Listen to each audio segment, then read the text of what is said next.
जैसे ही शाम विशाल मैदान पर उतरती है, रामू डूबते सूरज की गर्म चमक के नीचे काम करता है। आकाश नारंगी और सुनहरे रंगों से चमकता है, जो भूमि पर लंबी छायाएं डालता है।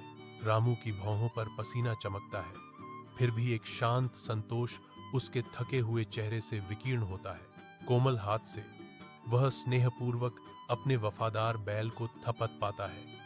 उनके बीच आभार की एक मूक अभिव्यक्ति होती है। धुंधली रोशनी में आदमी और जानवर के बीच का बंधन स्पष्ट है। रामू अपनी घर की यात्रा शुरू करता है। आराम का वादा उसे आगे खींचता है। रात के आवरण में रामू एक अंधेरे रास्ते पर चलता है। हर कदम बढ़ते तूफान के खिलाफ मापा जाता है। बारिश तेज हो जाती है, जिससे उसके पैरों के नीचे का रास्ता खतरनाक हो जाता है। एक अचानक फिसलना, एक हताश संघर्ष और रामू ठंडे निर्दयी खोलसों में गिर जाता है। उसकी मदद के लिए चीख तूफानी हवा में प्रवेश करती है, अनसुनी और अनुत्तरित। दूर घर पर बाघ के कान रामू की चीख की हल्की सी आवाज पर खड़े हो जाते हैं।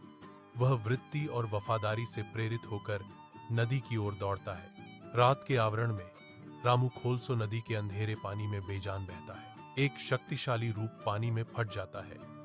टाइगर सहज ज्ञान और वफादारी से प्रेरित होकर नदी में कूद जाता है। टाइगर ने रामू के कपड़े पकड़े। उसकी मांसपेशियां खिंच रही थीं, क्योंकि वह बेहोश लड़के को किनारे की ओर खींच रहा था। नदी के किनारे बाघ बेतहाशा रामू के चेहरे को चाटता है, जो अपने दोस्त में वापस जीवन फूंकने का एक आदिम प्रयास है। शोर से खींचे गए ग्रामीण आते हैं। उनके चेहरे चिंता से उकेरे जाते हैं, क्योंकि वे रामू को घर ले जाने के लिए इकट्ठा होते हैं। नदी को उसके शांत प्रवाह के लिए छोड़ देते हैं।